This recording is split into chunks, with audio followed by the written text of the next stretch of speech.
button. I take a little minute for it to come up.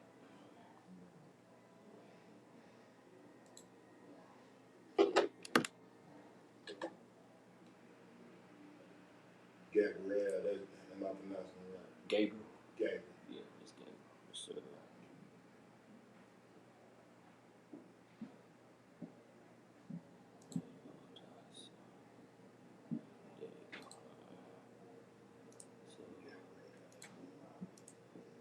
so we in now.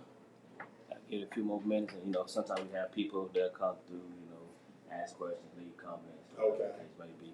All right. I appreciate you, man. I appreciate you coming through, man. Sure. I think that's everything. It should be good. What's good? What's good? What's happening, everybody? Hey, it's another Wednesday. It's the last Wednesday in July. Hey, wow. It is. Hey, the last Wednesday in July. Man, we passed half a year already. Going into August, man. 2024 says, shit, I'm getting up out of here, man. So, y'all know what happened on Wednesday, 6 o'clock, everything and nothing with your boy Gabriel Lyrics. I'm excited about today, you know what I'm saying? I'm always excited about the show, excited about the guests that we have on here, especially when we have guests on here who got some history in the city, who made a footprint in the city, you know what I'm saying, doing different things, So we're going to talk a little bit about that. It's everything and nothing, so that's exactly what we're going to be talking about today. So I want to thank y'all for joining in, tuning in. Y'all already know the routine. Y'all can chime in, ask questions, comments. I try to get to you the best that I can. Sometimes we get to it a little late, you know what I'm saying, depending on how the conversation going. But y'all already know what it is. So without further ado, man, let them know who you are, what you do, and all that other good stuff. All right, all that good stuff, man. Once again, my name is DJ Sizahanz, man, a.k.a. Malcolm B, man. Look, throwback there, you know what I'm saying? That's the thing, man. It's self-explanatory a little bit, but yeah, it's self-explanatory. We're gonna talk about a little bit. DJ Sizahanz. So DJ, we pretty much know what that is. All right. Sizahanz. Let the people know, what you do in the city. You know what I'm saying? What I do in the city, man. I'm gonna start, man. Let me get some props. Then that's what I need to do, man. In order to line this thing up. I want to give a shout out to No More Dirty Inc. You know what I'm saying? That's Minister Fred too. It's kind of Fred Whitlaw. Yeah. But yeah, I had moved up here, man, at one point. You know what I'm saying? And really didn't have any connections. Right. So at the same time I moved, I was able to discover Mr. Fred and what he does as a ministry. Right. And Mario Maitland Conservatory in the same little hood. Yeah, they right there together. Yeah. Yes, sir. But I gravitated, ended up working out things with Minister Fred. So, because I was also on a journey of self-discovery and development and growth. So he kind of nurtured and guided me through some things that opened up some doors in the city for me. That's what's up, man. So you say you moved to when you moved and where you moved from? Okay, I'm from Pulaski, Tennessee. Okay. You know what I'm saying? Before I came to Hustle, I shot over from Arizona. I was bouncing, man, going through a divorce. Man. So, you know what I'm saying? Kind of went out there, didn't heal and grieve as properly as I should. So I'm moving, trying to find my way, because I was also dealing with some health issues at the same time. Okay. So, it's a divine thing that I pray for guidance through this journey, you know what I'm saying? In Huntsville, I got to give Huntsville his props with it, man, because it's working with No More Dirty Inc. I've been on We Up, the radio station. It's a show there, and there's some other syndicated stations, you know what I'm saying, that we getting the ministry out, man, just trying to uplift the community and stuff, and I minister with the turntable. All right, so you out there DJing on the turntable. Sizahanz. How did you come about getting the name Sizahanz? Man, I'm glad you asked, bro. My mother is a seamstress. Okay. You know what I'm saying? All my life, man. And kind of like how I got my thing with doing music, crafting music in my studio, man. I always watched my mother make prom dresses and wedding dresses and stuff at the kitchen table. You know what I'm saying? What equipment, a sewing machine that she is. So me, I'm an art dude. I like to draw, cut up paper and stuff. So I always get a shiz, man, get in trouble with it. because them shit cut the best. They were so fancy looking, a little more expensive. So, you know, me being the son of a seamstress, man, Sizahanz. And, you know, it came from the movie, you know what I'm saying? It was Sizahanz? Yeah, it was Sizahanz. He was a destructive guy, you know what I'm saying? You can't really touch stuff by destroying it. That was kind of my nature as a youth, too, man. Destructive. So, is from just personal experience, that's being destructive, tearing up shit, getting into mama stuff you ain't supposed to be, you know what I'm saying? And then moving on to just DJing. So even in DJing, you know, back in the day, they used to talk about cutting it up and all that other stuff. Man. Yes. So very necessary elements, man, because like I said, all that is a visual process with me now. It used to I could hear it, but now I see waveforms and all that stuff. It just translated over time where, you know what I'm saying, it's more visual now. So I got to put some images with it to make a mark and an imprint, because my children understand this thing now. So. Yeah. That's what's up, man. That's good stuff, man. So do you have any particular genre that you like, you know, when you DJing, when you playing, or it's just whatever? It's kind of whatever, but me having the experience I have and at the age I am now with this thing and with the journey I've been on, a more positive course. I like old school, baby. You know what I'm saying? I grew up on it for once, you know what I'm saying? I come from my mother and her brothers and sisters. That was a big family. They were skating ring people. You know what I'm saying? You know, so I've been being a baby watching the lights and stuff. You know, it wasn't a club, but it was club enough.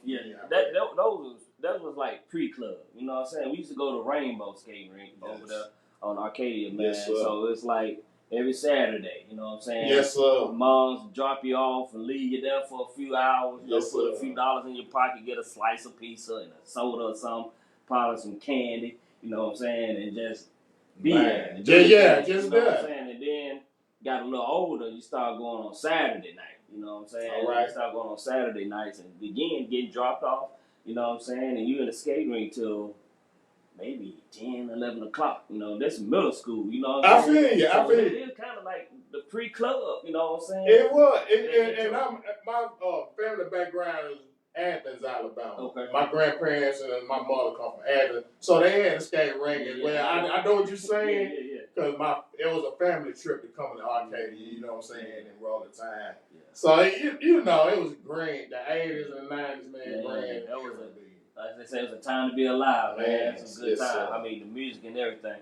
So when you started your DJ journey, did you start with vinyl, or did you start during the time when they started doing the disc and controls and all that stuff? No, I'm true to it, man. I started vinyl. I started DJing, getting played. I probably been tearing up records and stuff. Like, I'm an only child. That's probably a lot of reasons for the discovery in me.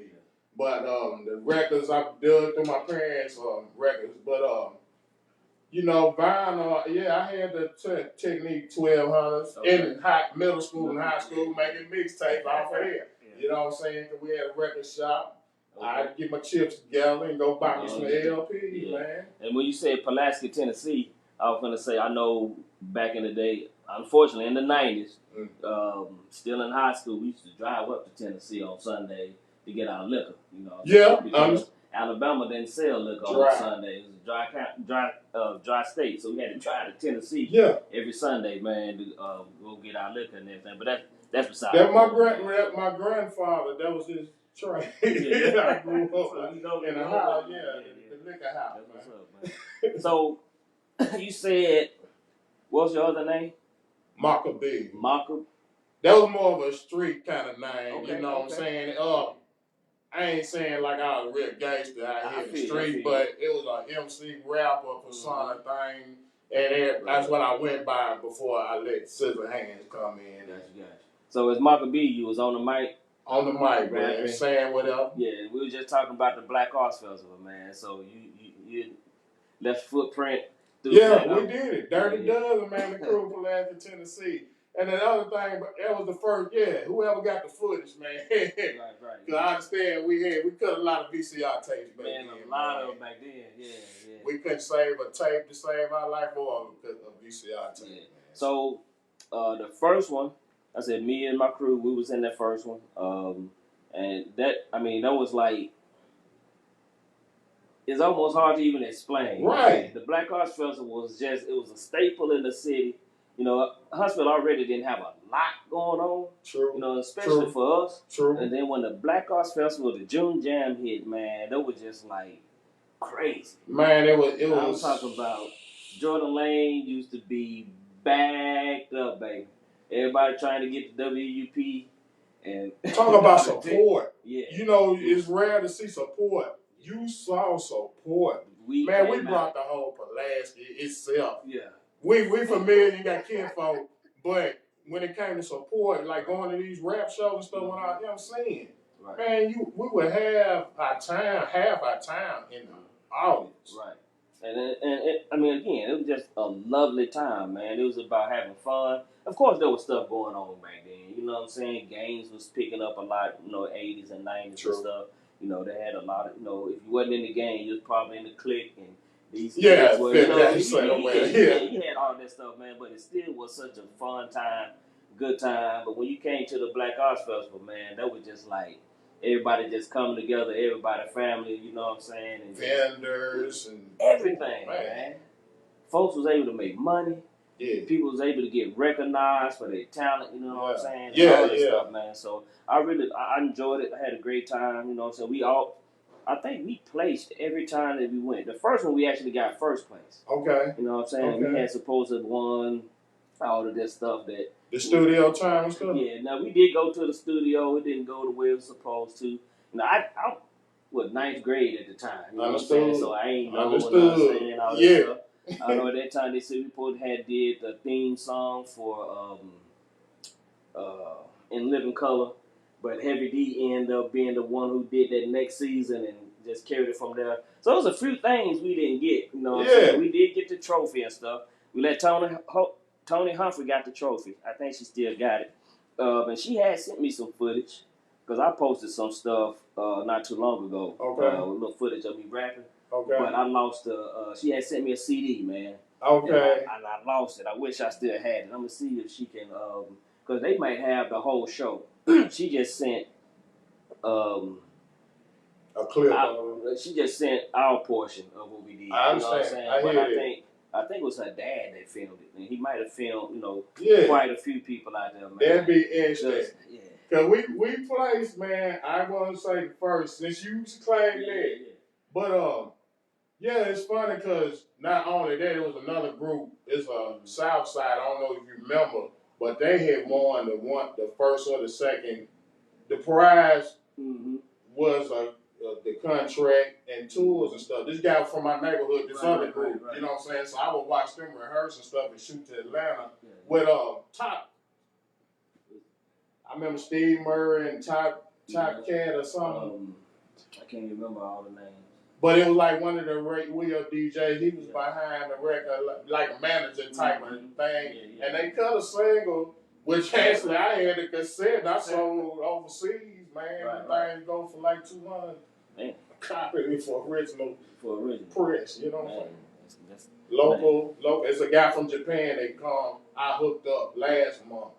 Which shout out to G Man and Cody Gopher, you know what I'm saying? Oh, yeah. They sent them my way. This man drive over 3 hours from Birmingham to come dig through my old CD collection and purchase stuff to take to his record store. He got like 3 record stores and a radio station in Japan. That's what's up, man. Again, those were times, man. Those were times with good networking. You know what I'm saying? Yeah. Meeting people, you know what I'm saying? Yeah. And, I mean, you had your scam artists, but people was genuine during those times, man, because we was all trying to make it, all trying to get somewhere. Everybody couldn't jump in the game. Yeah. Like how they in that, anybody can access it. You had to have some seeds to be able to move on. Had to have some seeds. You had to have, you had to be about it. Yeah. You couldn't just go out there. Because it wasn't a cool thing to do, for real. Because it required work, you know what I'm saying? It required, like you said, knowing the business. And then knowing somebody, you know what I'm saying, and really being about it, you know what I'm saying? You couldn't just jump on social media and throw some lines out there and get all these likes, and next thing you know, you're going viral. Yeah. It didn't work like that. You got to be better tested out of shit, man, before you get on stage. Right. Yeah. And I wish we could bring it back, you know what I'm saying? I know they was doing it when they took it over to A&M, you know what I'm saying? It was cool. It just wasn't the same, though. Understood. It was something about being at WP, man, that just gave it something. You know what I'm saying? I don't know if it's just because it was familiar. Man, we do recognize and acknowledge the history. Yeah. You can't get, man, you go on the grounds of where it started, you can't go wrong. You can't, man. You can't. I feel like if we did bring it back and you took it back to WP, it's going to hit again. It's going to hit. You know what I'm saying? And shout out to Roger who did he put up a recent video of him on stage cloud. So that's how we end up linking for you to come on the show, and man. So I appreciate you reaching out, being on here, man, just to talk. You know what I'm saying, and just go through those memories, man, and just have those conversations. So do you still get on the mic any, or you just straight? Man, that's the thing, man. I created so much. And had so much passion. It's the thing, man. You really do it for real, or you just out here stunning. There's a lot of cats who want your time and your skill to just jump out here for a season and then curve back up. Yeah. You know what I'm saying? I never was like that. It's been in me, my blood. It's probably been in me, not on me, in my whole life. You know what I'm saying? My thing was getting some business sense, some financial literacy with it, because that's what it is with me now. It's like I know what I've done so much work. That's the blessing. I've done so much work and saved everything. I got artists who transitioned to the workforce and all this, penitentiary or whatever. I got the original, the master. I was there. I'm there. Yeah, that's what's up. I really I think God showed me something about having a limited time on earth, so make an impact while you're here. So as a child, I always had a vision of, let me get in here, do it correctly. That was the motive. Do it right. So it won't go unrecognized. And I'm glad you brought up the business sense, man, because at the end of the day, I mean, it can be a hobby. Ain't nothing wrong with it. You want to make it a hobby, man. But if you're really trying to be in it, you do need to know the business aspect of it, man, the financial end of it. Because if you're doing contracts, again, if there's exchange of money at hand, if you're getting a percentage, you know what I'm saying, if your percentage is fair. You know what I'm saying? And that's the thing. And honestly, didn't care. It's just, sometimes you look in the rear view 2020 vision. It's clear. So then you can make an educated decision. Because like I said, it's tough. It is tough. And I understand why people don't need to fool with this. It's better for me to see this.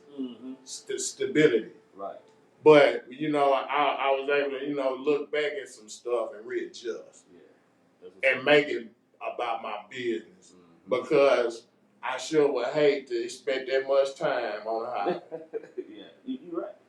Especially when the opportunity is there to monetize it. And there's so many people who are heavy in it, they're good at it. And they won't go after the money. You know what I'm saying? I'm not saying that they have to, but why not? You know what I'm saying? That's what it's here for now. Exactly, man. You know what I'm saying? If you can do it and you love it and you can also make money from it, go ahead and get that money. Set yourself up, man. Set your family up. Set yourself up, man. You know what I'm saying? Because oftentimes we set ourselves up for failure. Set yourself up for success. That's it. You're already doing it anyway. You know what I'm saying? That was it. Yeah, you're already doing it anyway. Take that opportunity, make that money, learn the business. And you don't got to know 100% of the business. But if you know somebody that knows the business, you know what I'm saying? True. And that's what companies do. You know what I'm saying? They hire financial people to take care of their finances, accountants and stuff. Then they have secretaries and all these other people to take care of, the paperwork and all that stuff. So, and that's the thing. Once you start learning, sometimes you might have an experience. Let's just say you one of these knucklehead, hardship type of rapper people. Your court experience and lawyer experience and all this legal experience can translate the same way. It can, very much. The paperwork and everything. All of that. Where my point is, you can draw up your own negotiations. Yeah. Because I think in the industry, we think we got to shell out a lot of money when it's all about just acquiring the knowledge and applying it. Yeah, that's it. Yeah. And it's unfortunate. Oftentimes we don't want to go after that knowledge. That's the problem. And it's there, and it's more accessible today than ever. You know what I'm saying? They'll play the video for you. You ain't gotta read nothing. Man, look, I go to YouTube. I call it YouTube University. Yes. When I was learning photography, videography, and I had some people that I reached out to ask questions, but I went to YouTube. There was days, man, I would be on YouTube for like 8 hours straight, just taking in the information. If they told me to take your camera and set this setting here, angle it like this and do this, that's exactly what I did. Just like homework, you know what I'm saying? For sure. The information is there, you know what I'm saying? Yes, and like you said, they got the video when it came to how do I price, you know what I'm saying? Yes. All of it. There are people who right down YouTube would tell you, depending on what you're doing, depending on what you're offering, this is a price range here. You're right. You know what I'm saying? And you choose your own path. It ain't like you got to cram the knowledge. You choose what you need. What you need. That's it. That's it. Choose what you need. And just grow it. Just get your base there and apply the limbs. That's it, man. That's what's up, man. So, do you have anything coming up? Any events you doing? Or? Man, yeah, we got some events, man. Shout out to Huntsville Library, man. The Blast Music. I know I'm sitting there jumbling up everything. No. But yeah, the Huntsville Library has the Blast Music initiative. Yeah, where you can come in and learn. They got it set up for what, music production? No, this is a catalog. Oh, a catalog. Of Tennessee Valley artists. Oh, okay. That the library has archived works. So I was blessed enough when they rolled out this thing. I might have been since 2020. Okay. But they pay an honorarium for your content. You know, they license your music and stream it, so it's a worldwide thing. They got access to the library for your underground local content. Oh, that's what's up. And especially if you're good, because, you know, this Huntsville's the new music city. You know what I'm saying? Entertainment hub. So, with a little insight and knowledge, able to tune in and pick up where there's opportunities at. I think I ain't gonna say I hate, but it's sad that I'm from out of town and can tune into some of these things that your city is offering. Yeah, and they're like you said, it's becoming this big music city, music capital. You know what I'm saying? We're not quite like some of the other cities, but it's growing fast. Yes, you know what I'm saying. And there are a lot of resources out there. I'm just now learning. You know, I'm just hearing about that. Because I thought you were talking about the library. They set it up to where you can come in and start doing like this music production type thing. I hear what you're saying. But yeah, we're turning this. So this is the event. I'm sorry. I said that because I've done a couple of events at the Orion with the library. So this is a shout out to Dizzy D, his brother, Cedric. I know I'm mispronouncing. He's a photojournalist in D.C. He has an event with the library in Orion that it's an art gallery. We took pictures. They're going to have a display of us. And we're going to perform. And so that's what I'm saying, being involved with things like that boosts your resume. This ain't your hole in the wall backyard boogie. You know what I'm saying? They're pouring and investing into the talent. Yeah. And that's good. I know Huntsville Music Office is starting to do a whole lot in the city for musicians and, entertaining artists. What is it? Arts Huntsville. They're doing a lot, you know what I'm saying? And rewarding you. That's the initiative. They want to reward you for what you do already. See? You know what I'm saying? And for those of you who are in the entertainment industry, you know what I'm saying? Like he's saying, being rewarded, being paid, being compensated, getting honorariums, and all that other stuff. Those things are out there, but you got to be serious about it. Yeah. You got to be for real about it. You know what People I'm saying? are watching, man. If they've been watching. Yeah. And some people be asking, how is it that this person and that person, got on? Now, every now and then, sometimes it's about your connection. You know what I'm saying? But if you got an issue with the connection that people have, then go out and make those connections. Yeah. You know what I'm saying? Get out there and network. And when you out there doing your thing, be serious about it. Yeah. Because there's some people who want to get paid, but when they're good, but they're not giving it their all. You got to look the part. That's it. And sell like you already own. You already own it. That's right. You know what I'm saying? And not, for me, not fake it till you make it type thing. No. But you need to go to your full capacity. Yeah. Full capacity. You know what I'm saying? If you need to rehearse. If you need to practice. If you're going to have a set, if somebody asks you to come and do a 30-minute set, you don't need to be figuring it out on stage. No. You need to already know what you're going to do once you get on that stage. You know what I'm saying? That's the one DJ rant I have right there. Because thank God I have the skill set I have to save a lot of you artists who come up here unprepared. Yeah. It's just, as being an MC and walking that line, I already know what you need. Right. So therefore, I don't have a problem throwing shows and being a technical component. Right. To make sure some of these less experienced artists get to show their case what it is they're trying to present. Yeah, that's what's up, man. That's good, and that's what those of us who had that experience in our season, we need to be doing.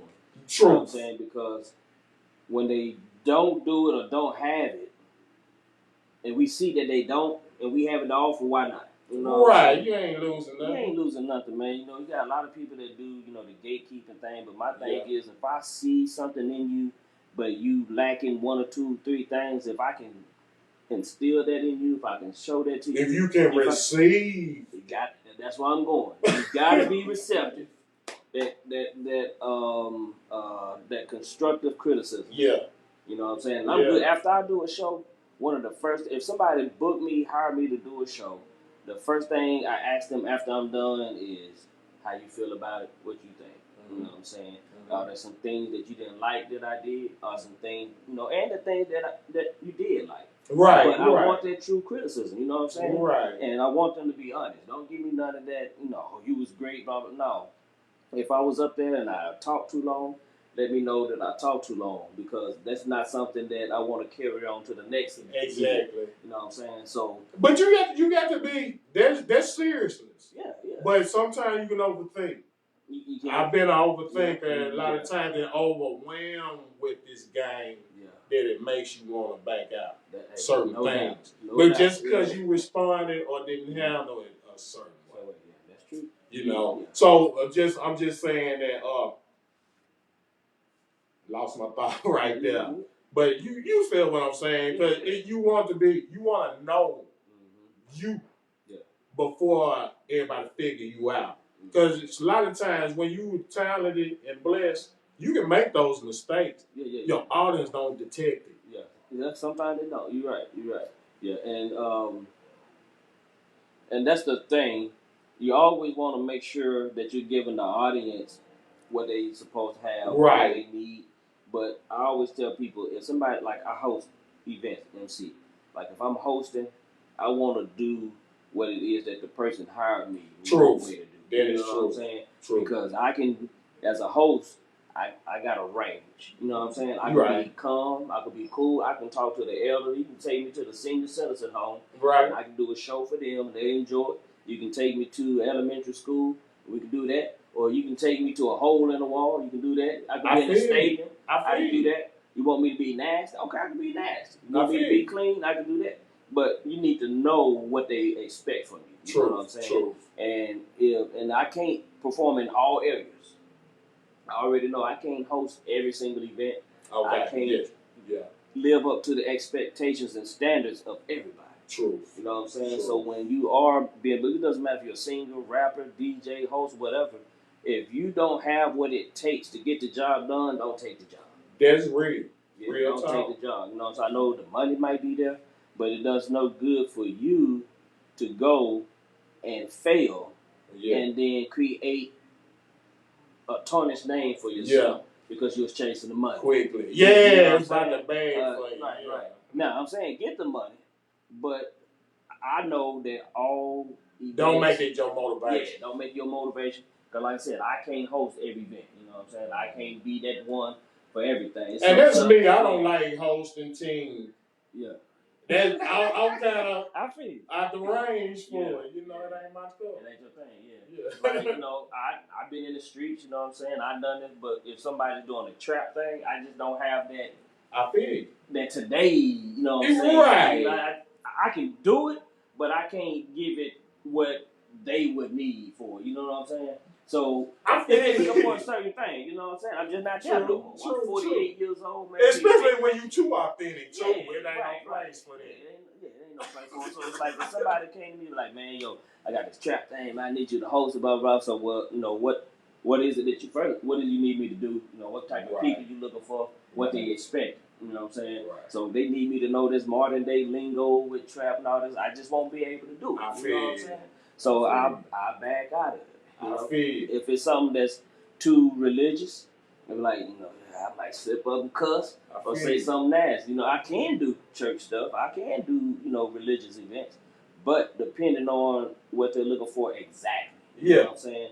If they want it churchy, I can't do it. Man, you making me think. You making me think. Because I'm listening to everything you saying, and when you making me think, I never thought about that because I've been trusted. Trusted in this capacity. That we call JUCO, we know. We can't tell you what to, you know, which I take suggestions because I need to hit around the area because sometimes I'm blind. But you give me one or two inserts, I figure the rest of it out. And it's there, it's made, the cake baked. You feel it? And I think they come with what I offer. You know what I'm saying? I never thought about it because I don't know how to package that right there. But once you have a history and a track record of being a success, it should follow you. Yeah, and it does. And you know, and the thing is with that, it depends on how you're branding yourself. You know what I'm saying? True. Because I don't rap no more, but I do poetry, spoken word. True. People know they call me either Mr. Give Me 3 Words because I freestyle. That's for 3 words. But with that comes the erotic, nasty poetry. I feel you. So there's people who don't know that I can just do straight, clean poetry if you need me to. You know what I'm saying? I hear you. So you have to brand yourself properly, for one. But if somebody does just on a whim say, you know, Gabe is a good host, I still need to know, okay, what you expect. True. You know what I'm saying? What your people looking for. Your itinerary. Yeah. Now, I do tell people if they contact you because, you know what I'm saying, they probably already know. True. But that doesn't mean they want your full package of what you got to offer. True. You know what I'm saying? So I actually did something for some seniors, and they didn't want the nasty Gabe, you know what I'm saying? But they kind of let me know, you know, they like the energy, you know what I'm saying, that I bring. Okay. They love, you know, the connectivity that I have with the people. So they want that aspect. Right. So I couldn't just come in there and be like, okay, this Gabe lyrics, y'all already know I do nasty shit. So they booked me, so guess what I'm going to do? Some nasty shit. And people do destroy opportunities. They do. I get you. It's like, you booked me for me. It's like, no, they're not asking for all of you. Yeah. So when just because you're not giving every aspect of you doesn't mean you're not still giving you. You know what I'm saying? I did. So that's something that I had to learn, you know, because I have messed up opportunities. You know, you go in and it's like, shit, I know all of y'all, you know, all of y'all single, you know what I'm saying? This might be some kind of single ministry. They trying to, you know, they talking about purity, you know what I'm saying? Yeah. And we're staying from sex, and I come there talking about, you know, basically busting it out or something. You know what I'm saying? You can't do that. You know what I'm saying? You can't. We got Tiffany. What's up, Tiffany? Said, hey, y'all. Jay Robinson was saying, hey. So we here. Y'all chime in. Y'all holler at us. You know what I'm saying? We just chopping it up. DJ Sizahanz. Go way back. Anybody talk about Black Ops Festival, man?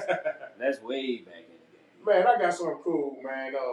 Was it last weekend or maybe it's been a couple weekends now since time shoot by? But I DJ for DJ Paul, Project Pet, and LeChet, man. That was half of 3-6 Mafia, but they came in some little small country town in the backwoods. Yeah, that's what's up. How was that? It was live, man. It was a great honor. I made some good connections with some legends there.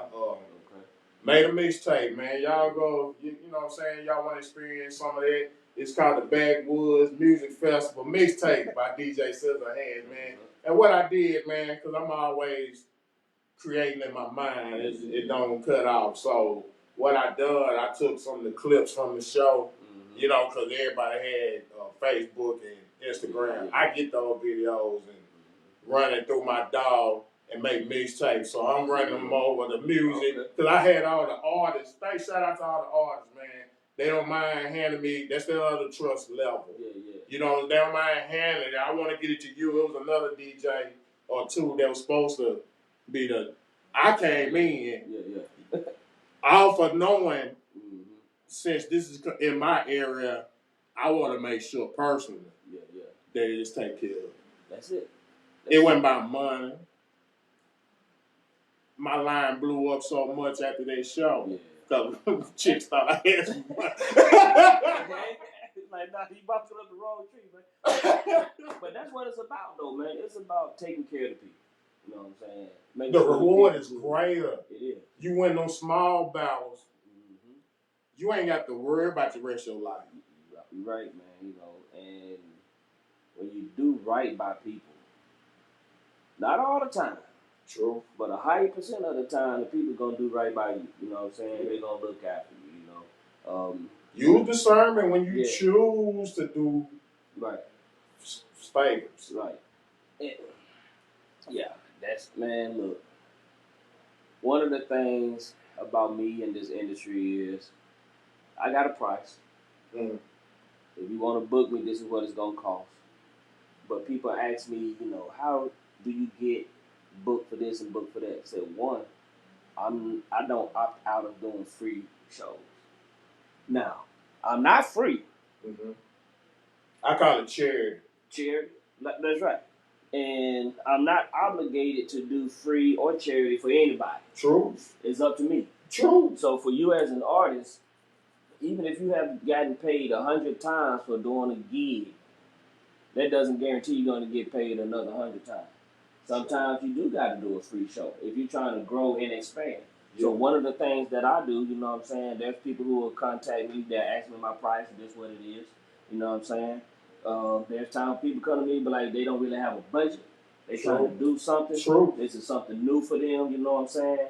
And it's like, I would like to pay you, but I can't.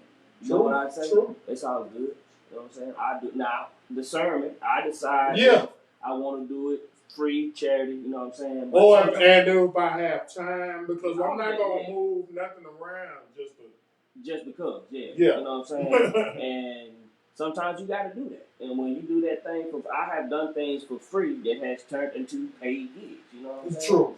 And sometimes I might do a discounted thing. You know what I'm saying? But like I said, you do got to use that discernment. Use your own discretion.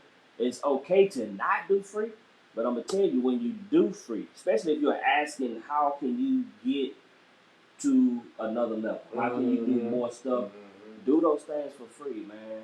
It is rewarding, you know what I'm saying? Because I've been in a place to where I was just starting something. And it's like, I can't pay you, or I can't pay you what I would like to. Even when I do something like events now, I'm not at the budget to where I can give you what you deserve. I'm going to give you something. Right. And that's enough appreciation there. Because a lot of folks are looking for something for free or want to use you. Don't let nobody use you or misuse you or abuse you, you know what I'm saying? But one of the other things is always let people know you're available. You know what I'm saying? I go to people, you know what I'm saying, and say, hey, I know you probably already got a host for this one, but the next time you do something, if you don't got somebody, holler at me, you know what I'm saying? If you hadn't seen me, come check me out at this show, blah, blah, blah. This is how I do what I do. If you like it, you know what I'm saying? And no book. You know, if not, then I understand. You know, ain't no hard feelings. And the other thing is, stop taking everything so personal. Because everybody don't want your you, and that's okay. You know what I'm saying? And everybody don't know you the way you even take it personal. Man, look. That's one of the things right there. Everybody don't know you. You know what I'm saying? It shows your mental health. It exposes your mental health if you take it there.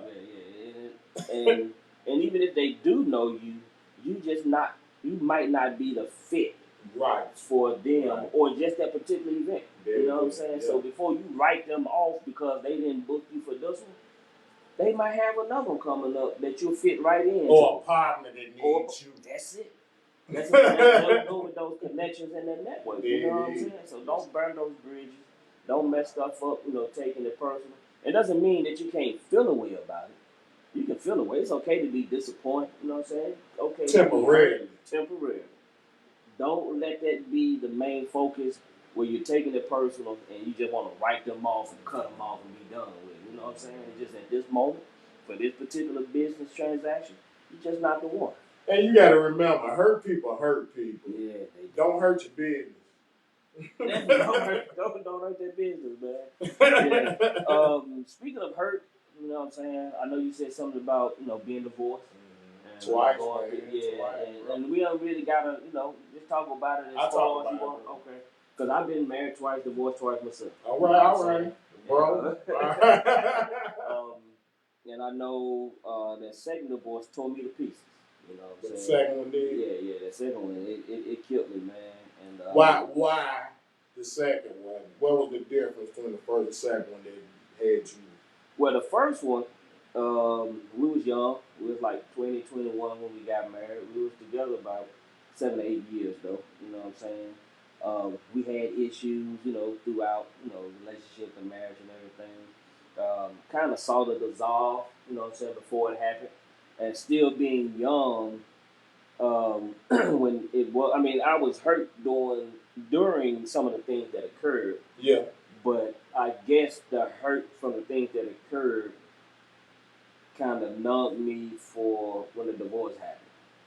Along with some of the things that I contributed, you know what I'm saying? So okay, understanding. Yeah, she did some of her dirt, and once the divorce came, it's like this is what it needs to be. All right, understood. The second time around, in my mind, I really thought that one was forever. Okay. You know what I'm saying? Okay. I thought that's what that's where we were supposed to be. Right there. We had issues, but I felt like if we had went about the issues properly, then we wouldn't have ended it, at that place. Yeah. So along with my issues, her issues, you know what I'm saying? Things so it was more personal issues that wasn't worked out? That wasn't worked out, yeah. And then some of the things that I contributed, you know what I'm saying, in areas of going too far, like the way, if I was hurt, the way I lashed out, you know what I'm saying? A little more aggression behind the hurt. Yeah. That was unnecessary. Yeah. You know what I'm saying? Because you didn't know how to process it? Well, didn't and did, and some of it was intentional. So it's like, I'm going to use my tone, I'm going to use my aggression, nothing ever physical, but it was that emotional and mental, the way I jabbed it, you know what I'm saying? I hear you. So with that, and again, on both ends. Right. So when it happened, it was like, dang, you know what I'm saying? Not only the hurt from what she caused, but the hurt from what I caused.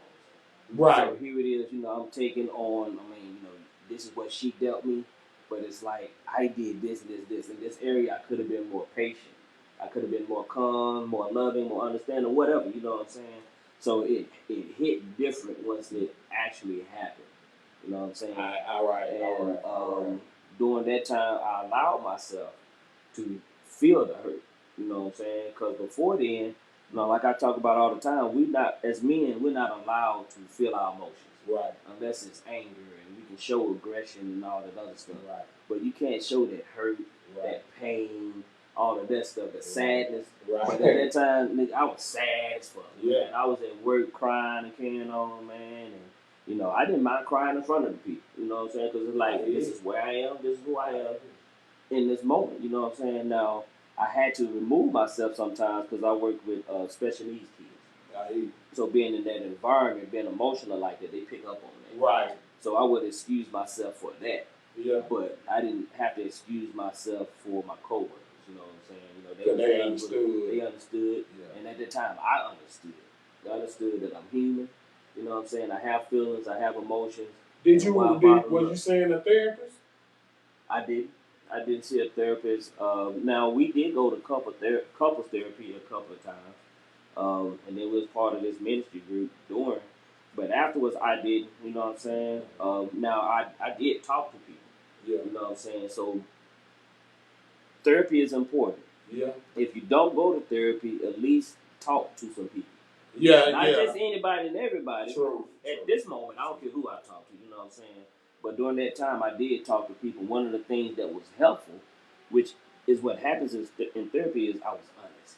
Yes. You know what I'm saying? If I be at work and people say, how you feeling? Not good. You know what I'm saying? You doing okay today? No, I'm not. You know what I'm saying? I hear it. There's some people who, they'll just bypass it because they don't mean it. Then there's some people say you want to talk about it. Yeah. You know what I'm saying? And just saying that kind of helped too. You know, there's times when I would talk about it, and then times when I wouldn't. Yeah. But just the fact that they would say, did you want to talk about it? Somebody who supports us. Exactly. You know what I'm That's saying? something I never could identify if it was real. That was when you had trust issues too. Yeah. You don't know how to identify what, because that was my problem. I wouldn't ask for help. Yeah. And that make you explosive. Man, yeah. Not asking for help is dangerous. Yeah. And I was just on, shout out to Javon Baker, JoJo Talk. She just did this thing. She did a talk show last week with fathers, you know what I'm saying? She had 4 guys on there talking about, their journey with fatherhood. And one of the things that I said is we need to ask for help. Yeah. We need help, you know what I'm saying? Yeah. During those times, I realized that, again, it was okay for me to feel. Mm-hmm. So I didn't mind talking to people, you know what I'm saying, about, me being hurt. I had partners who would come up to me like, man, you just need to get you some, man. Let's go to the street. Like, nah, nigga, that ain't knowing, that's going to make it feel worse. It's going to make it worse, you know what I'm saying? I had young ladies who knew me during my marriage was coming. I met some new people. They're trying to give it out, and I was honest with them. I said, to be honest with you, whatever I give you right now is what I want to give to my ex-wife. And I said, it won't be fair to you, but most importantly, it won't be fair to me. And that was a changing factor for me, and that's how I began to grow into who I am, who I truly am. To know that you offer me some pussy, but I don't want it. Yeah. Because afterwards, I'm going to be tore to pieces. So you ain't helped me or you. At all. So why am I going to go? Yeah, you fine. Yeah. I want it. You're right. But I don't want the overall end result of what's going to happen. You know what I'm saying? My emotional state, my mental state. I'm hitting it like I want to be giving it to my ex-wife. I'm wanting to receive from my ex-wife what I might be receiving from you or not receiving from you. True. Then when I go back to there's a new apartment that I'm in all by myself, all alone, without my ex-wife, I'm going to be tormented. Yeah. So it's like I would not and did not put myself through it. So it took me a while. What's up, bro? It took a while for me to actually, you know what I'm saying, engage with somebody. Yeah. I feel you, bro. I was able to learn a lot about myself. So no, I didn't do therapy, but again, really talking to people. You fasted. Pretty much, you know what I'm saying? Man, that's just Ooh, you get disciplined over your design, man. Bro. Look, and it don't mean it was easy. I'm not saying it was easy, but it was necessary. Yeah, truly necessary, man, because it's growing up. I mean, like my partner, you say, man, just go get you some, man. Let's go to the strip club, or we'll meet some young lady. Hey, go and hit that, man. She want to get you, like, nah, bro. But that's what we are trained to do. Yeah, that's what we are programmed. And that was the childish. They pacified us as children. Now, after my first divorce, that's exactly what I did. When I hit the club, grab a little something, hit it, knocked it out. You know what I'm saying? I was good, but I wasn't good. You know what I'm saying? But this time around, I knew I wasn't gonna be good. But like you said, once you get that discipline and that don't control you, it's a whole different level of living, man. It's a different level of peace because it's like I don't have to have it. I want it. I like it. I enjoy it. You know what I'm saying? And I talk about it all the time. I'm hypersexual, but it's not a controlling factor in my life. You know what I'm saying? Or having to be with somebody. Like, during those times I go out to eat by myself, go to the movies. Yeah, self-love. Just chill by myself. You know what I'm saying? Love yourself. You can't love nobody if you don't love yourself first. That's it, man. And that would be... Yeah. Because it was a time where I couldn't spend time with myself. I You know what I'm did. saying? Like just being by myself was disturbing. I'm a suicide survivor. Oh, That was decades ago, but right. that's part of me being able. Yeah. Because that's behind me. Right. And one thing I learned from that, and I tell other people, I got to. It's certain people who have the voice. Mm-hmm. Everybody, some people just waiting to say something. Yeah. Some people know what to say and when to say. Yes, You know what I'm saying? I'm one of them type. I try to be anyway intentionally because I listen 1st. I take everything serious. A lot of goofies think that's a problem. Taking everything serious. Man, I can't trust you in my life then if you ain't gonna take it serious as I am. Exactly. It's just that simple. It ain't got nothing to do with partying, bullshitting. It's just somebody got to be in position. Because I'm a vet too. Somebody got to be in position to make sure everything's okay. That's how I approach DJing, this music thing. And that's why it ain't about money. I'm a soldier of the artist. That's what's up. Hit me up. So how did you handle the divorce and the hurt and the things? Man, y'all moving around, but man, I probably still jammed up as we speak, but with the things here it is right here. What sustained me, I don't know if you had children. My first marriage, I got 2 children. It was all about them. So whatever ringer and hellfire I had to go through, I had to make it known first. Whatever y'all was trying to do to me, y'all hindered me from taking care of my children. That was my angle against my ex-wife too. Cause it's like you saying to disagree with my parents. I know but it's like we're supposed to be about the children, not you, me. I can get past that, especially if I'm the one providing and protecting. What am I doing so monstrosity? I know I ate that up. That we can't work it out. Which I learned that some people just want to be independent. Especially when you got some stuff going on. Because that might tend to overshadow their achievements. I had to learn that. It ain't what I do, but I understand I get tired of folks calling my name too. So if you that close to me and they call my name, you're going to get tired of it. Can I do anything about it? No. Am I supposed to be here? Yes. Am I supposed to change that for you? No. Because I'm on the right path. I prayed for this. At this point, now, honestly, I was trying to figure out this DJ business professionally, monetize, so I can take care of my family. That's why I'm saying what I'm saying now, why I couldn't get the support versus the tear it down. You're going to need it anyway. That's what I still feed my kids with. That's all I wanted. Still that. Might be selfish now. As a man and this, I went hard selfishly because I ain't see nobody else paying my bills. So I'm going to do it. And that was before I let God, because I had to burn out that one and burn out the second one. Because the second one I kind of rushed into. It was that was a girl I was in the military with. You know what I'm saying? We back then, I thought me having a little history with a female would be a little better. No.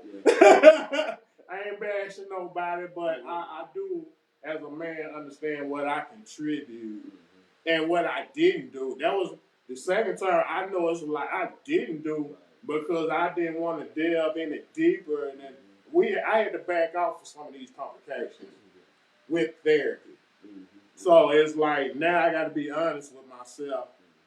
And honestly, I see how blessed I am and need to get back to this instead of giving myself away that I ain't understand that's what I was doing, not take care of myself first because I'd rather take care of you before I take care of me. And you know what? I'm glad you said that because as men, that's pretty much how we're trained because we're supposed to be protectors and providers.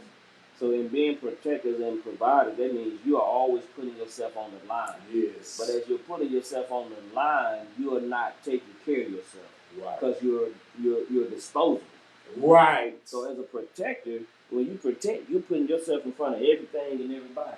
But we're not taking care of ourselves, you know what I'm saying? And it's unfortunate that as little boys, we're not taught our own value, we're not taught our worth, but we're taught the worth of women.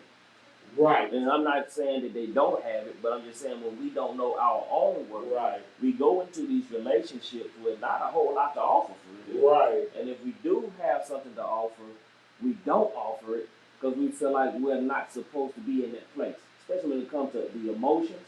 You know what I'm saying? Like even that love. You know what I'm saying? Mm-hmm. We don't show love sometimes, that affection. No, we're not as touchy-feely sometimes, unless it is sex, because we're taught that's the thing you're supposed to be going after. We want to cure. Yeah, that was the thing with me. I want to cure my stress. Mm. And a lot of times that don't translate as love. Right. Because you got habits now. Mm-hmm. It's like, this is what I do before I go to sleep type of thing. Yeah. I do this when I feel, after I get through working this kind of hard, I want this. Yeah. So it was like, I thought that was simple though. Mm-hmm. But when you're not emotionally healed, it don't translate. Nothing translate the way you want it to. Yeah, what you were thinking is translated. Yeah. You know what I'm saying? And it's very important to understand yourself and love yourself. And one of the ways you can do that is going to therapy. You know what I'm saying? I have not been to an official therapy. But again, I've talked to people. I don't even talk to people who are therapists. You know what I'm saying? Right. Just have conversations. And sometimes you just got to do a temperature check on yourself. Yeah. Bounce things off of other people. You know what I'm saying? Because oftentimes we don't feel like we in the wrong or we ain't done anything. Denial. Be in denial, man. Yeah. And you the one who triggered the whole situation. You know what I'm saying? So for you going to therapy, how did somebody have to convince you? Man. This is the thing. Like I said, I survived suicide a couple of decades ago. Okay. So that was my introduction to mental institution and all this, which I wasn't in favor of. Because I'm telling myself, I'm not crazy. Right. It's like, okay. In which there was a lot of drinking and some drugs to do with that lifestyle that made me make a bad decision. Mm-hmm. You know what I'm saying? Which got me to that negative place. But I'd seen it and on that level, I didn't want pills or nothing to alter my mind state. Right. I wanted to deal with this naturally as I can, not knowing that was me telling myself, let's get to the root of the problem. And I don't need to mask that. It's like I need some kind of understanding. Mm-hmm. So I got out and made a decision. So I lived in Nashville at the time. So I moved back to Pulaski, a little smaller. Because my mind was mentally, because I'm a thinker. I think. Whether it was negative or positive, I'm a thinker. So I made a decision that because first of all, I had to not worry about what people don't think about me first. Because I knew that since I survived, I was like, that's the first thought, but I didn't care. Because I don't got to work on. That was one of my mottos I heard. Once you hit the bottom, ain't nowhere but up. That's it. Nowhere but up. And I'm really seeing this focal point now.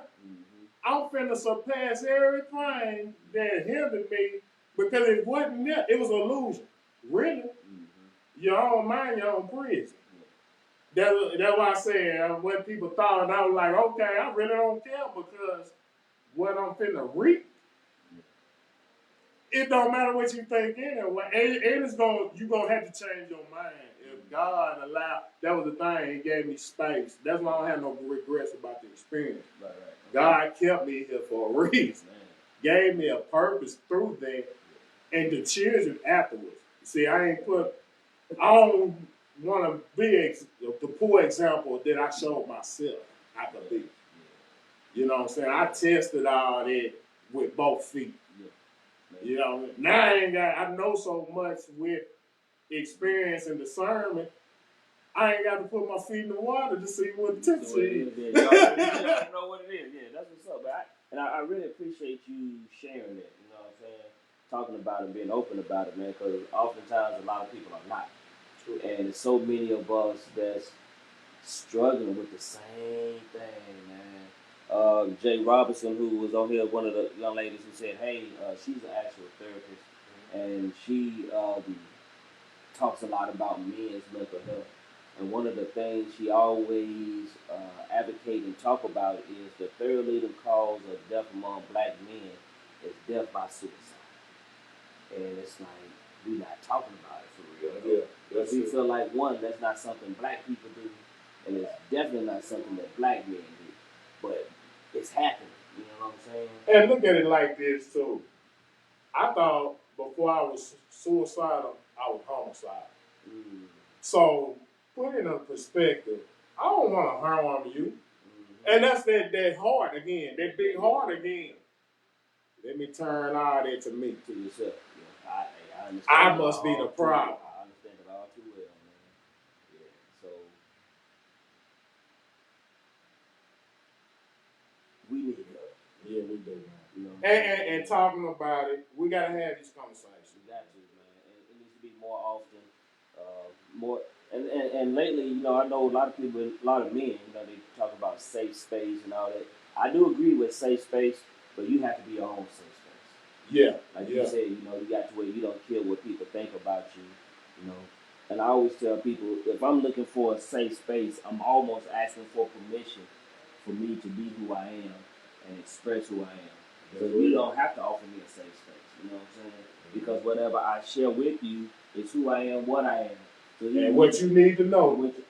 Hey, and if I already told you, you can't take it and use it against me. Sure, so you can go tell whoever you want to tell. Because guess what? If I told you, I probably told 100 or 1,000 other people. And we call it a testimony. That's all it is. You know what I'm saying? So they can save another, and I've seen it. You know, right. that'd be enough for the next person to hear and be like, you know what? I ain't gotta go here. I don't gotta go there. You know what I'm saying? There is a way. It ain't that bad. Yeah, it's a way out. You know what I'm saying? And we got to do better, man. And I do see a shift or a change. You know what I'm saying? Starting to happen. And it ain't gonna be easy. You know, when you get men who are have emotional intelligence, they're self-aware. You know what I'm saying? Women are saying, you know, they sassy. Yeah. All these other terminologies that's coming along that's kind of like could be a deterrent. Yeah, mailbag could be a deterrent. But you know, we gotta keep pushing, gotta keep going. Yeah. You know what I'm saying? Because if you complain about a man not being able to understand you, but then you get the man who does understand, and then you still, you know what I'm saying? So it's like, and I'm not saying it's just the women. You know, we got our issues too. You know, we say things about women, and we want something, we get it, and then we tear it to pieces. You know what I'm saying? So just overall, we got to do better, man. We got to love each other. The men need the women, and the women need the men. Yeah, we need each other. We need to quit competing with each other, and your hardship harder than the next. Nah, it ain't. You know what I'm saying? Because hardship is hardship. Yes. What you're able to tolerate at your level is what you're able to tolerate, and what I'm able to tolerate. Mm-hmm. Now, you might be going through something. It might be more than what I'm going through, but I might be only able to handle. Yeah. So my capacity is at the same as yours. Yeah. So if I got a tolerance level at 100, I'm gonna explode. It might take 3 things to happen for me to get to 100. It might take you 7 things to get to 100. But the thing is, the capacity level is the difference. It's not the hardship. You know what I'm saying? So just because you got 5 more things going on to me doesn't mean that my hardship isn't that hardship. Yeah, or it ain't special or important. Exactly. So that we definitely got to stop doing that. You know what I'm saying? Just like, hey, we all going through hard times. Yeah. What can we do for each other to work this? And we never know what the next person is going through, so we can be kind and blow it off. Yeah. It's unnecessary. All that, especially that result of all that so-called anger, frustration, you so-called, the result ain't never good. It ain't never good. You gonna meet your match.